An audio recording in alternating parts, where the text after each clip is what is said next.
السلام علیکم ورحمۃ اللہ وبرکاتہ۔ الحمد للہ نحمده ونصلي على رسوله الكريم، اما بعد، اعوذ باللہ من الشیطان الرجیم، بسم اللہ الرحمن الرحیم۔ یا بنی اسرائیل اذکروا نعمتی التي انعمت علیکم وانی فضلتکم علی العالمین۔ سبحان ربک رب العزة عما یصفون وسلام على المرسلين والحمد لله رب العالمين۔ معزز سامعین کرام، اللہ تبارک و تعالیٰ کے بڑے احسان و فضل و کرم ہے، اس نے ہم تمام کو مسلمان بنایا۔ سید الاولین شفیع المذنبین سیدنا و مولانا جناب محمد رسول اللہ صلی اللہ علیہ وسلم کی امتی میں پیدا فرمائے۔ معزز ناظرین اکرام، جس طرح سے اللہ تبارک و تعالی نے امت محمدیہ کو تمام امتیوں پر فضیلت بخشی ہے، اس سے قبل اللہ تبارک و تعالیٰ کی ایک اور لاڈلی اور پیاری امتی تھی۔ جس طرح سے اللہ تبارک و تعالیٰ کو ابھی سب سے لاڈلی اور پیاری امتی اگر ہے کوئی تو جناب محمد رسول اللہ صلی اللہ علیہ وسلم کی امتی، یعنی ابھی کے دور کے مسلمان نبی پاک علیہ السلام پر ایمان لانے والے امتی۔ تو جس طرح سے امت محمدیہ صلی اللہ علیہ وسلم اللہ کے لاڈلی اور پیاری ہے، ٹھیک اسی طرح سے اس سے قبل اللہ تبارک و تعالیٰ کی ایک اور امتی تھی جو اللہ کو بہت محبوب لاڈلی اور پیاری بھی تھی، اور وہ بنی اسرائیل تھا، یعنی حضرت یعقوب علیہ السلام کے اوپر ایمان لانے والے لوگ، جس کو بنی اسرائیل کہا جاتا ہے۔ جیسا کہ اللہ تبارک و تعالی نے قرآن میں اس کا ذکر فرمایا ہے کہ یا بنی اسرائیل اذکروا نعمتی التي انعمت علیکم وانی فضلتکم علی العالمین۔ کہ بنی اسرائیل، اللہ تبارک و تعالی کی اس نعمت کو یاد کرو کہ اللہ تبارک و تعالی تم کو تمام جہان والوں پر فوقیت بخشی تھی، فضیلت بخشی تھی۔ یعنی اللہ تبارک و تعالی نے جس طرح سے امت محمدیہ صلی اللہ علیہ وسلم کو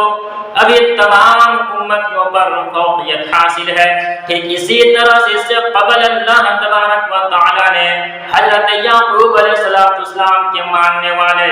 بنی اسرائیل کو اللہ تبارک و تعالی نے تمام جہان والوں پر فوقیت بخشی تھی،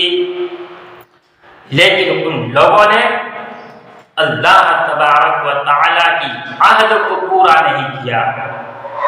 اور اللہ تبارک و تعالی کی نافرمانیاں کیا، اللہ کے عہد کو توڑا، اس کے عہد کو پورا نہیں کیا، تو اللہ تبارک و تعالی نے اس سے یہ فضیلت چھین لی اور امت محمدیہ صلی اللہ علیہ وسلم کو عطا کر دیا۔ قرآن کریم کے اندر بنی اسرائیل کے شرکسی کا کثرت کے ساتھ اور تفصیل کے ساتھ ذکر کیا گیا ہے، غالباً کسی اور قوم کے لیے اس طرح سے بیان نہیں کیا گیا ہے۔ اگر آپ بنی اسرائیل کے تاریخ دیکھیں، حضرت موسیٰ علیہ السلام سے لے کر جناب محمد رسول اللہ صلی اللہ علیہ وسلم تک تو ایک مکمل تصویر نگاہوں کے سامنے ہوتی ہے کہ اللہ تبارک و تعالیٰ نے اس بنی اسرائیل کو کس طرح سے نعمتیں عطا کی تھی، کہ اللہ تبارک و تعالیٰ نے اس قوم کو فرعون جیسی شرکس بادشاہ سے حضرت موسیٰ علیہ السلام کے ذریعے سے نجات دلوایا اور استخلاف فی الارض کے لیے منتخب کر دیے گئے۔ اور اللہ تبارک و تعالیٰ نے بنی اسرائیل سے ایک عہد لیا تھا کہ تم میرے عہد کو پورا کرتے رہو گے تو اللہ تبارک و تعالیٰ تمہیں زمین میں وارث بنائے رکھیں گے، اور اگر تو نے اس عہد کو توڑ دیا، اس عہد کو پورا نہ کیا تو اللہ تبارک و تعالیٰ کہ تم عذاب کی مستحق ہو جاؤ گے۔ اور اللہ تبارک و تعالیٰ ہر اس قوم سے یہ عہد لیتا ہے، ہر اس شخص سے یہ عہد لیتا ہے جس کے ہاتھ میں اس زمین کی باغڈور دینی ہوتی ہے، تاکہ یہ کارخانہ کائنات کا نظام درہم برہم نہ ہو جائے۔ تو بنی اسرائیل نے اللہ تبارک و تعالیٰ کا اس عہد کو پورا نہ کر پایا، انہوں نے اللہ تبارک و تعالیٰ کی ناشکری کی، شرکسی کی، اللہ کی نافرمانیاں کیا، نبیوں کی تذلیل کیا، جہاں تک کہ بعض انبیاء علیہ السلام کو اس قوم نے قتل بھی کر ڈالا۔ تو اللہ تبارک و تعالیٰ نے اس کی استخلاف فی الارض کو اس سے چھین لیا، اور اللہ تبارک و تعالیٰ نے اس سے ذلیل قوم قرار دے دیا، اور اللہ تبارک و تعالیٰ نے ضربت علیہم الذلہ والمسکنہ، اس کے اللہ تبارک و تعالیٰ اس کے اوپر لعنت اور مسکنت کی عذاب اس کے اوپر مسلط کر دیا۔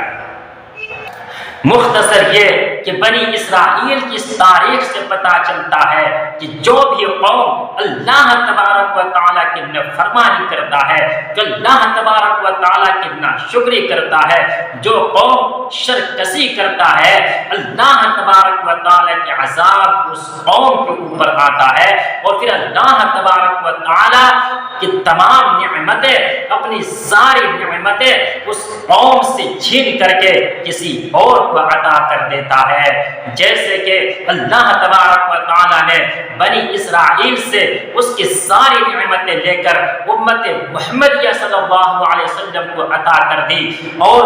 آج امت محمدیہ صلی اللہ علیہ وسلم کو اس خوش فہمی میں نہیں رہنا چاہیے کہ اللہ تبارک و تعالیٰ کے ہم تو لاڈلی امتی ہے، بلکہ اللہ تبارک و تعالیٰ کے لاڈلی امتی وہ اسی وقت ہوتی ہے جب اللہ تبارک و تعالیٰ کے عہد کو پورا کیا جائے۔ اگر اللہ کے عہد کو پورا نہ کرے تو امت محمدیہ صلی اللہ علیہ وسلم پر بھی اللہ کی مار پڑے گی، اور ابھی پڑ رہی ہے۔ اب دیکھیں اس سے پہلے ہمارے نبی علیہ السلام کے زمانہ، اس کے بعد والے زمانہ صحابہ کرام خلفائے راشدین کے زمانہ کہ کس طرح سے مسلمانوں کو بول بالا تھا، کس طرح سے مسلمانوں کو عروج تھا۔ جب وہ اللہ تبارک و تعالیٰ کے عہد کو پورا کر رہے تھے تو اللہ تبارک و تعالیٰ کی انعامات ان کے ساتھ میں تھے، اللہ تبارک و تعالیٰ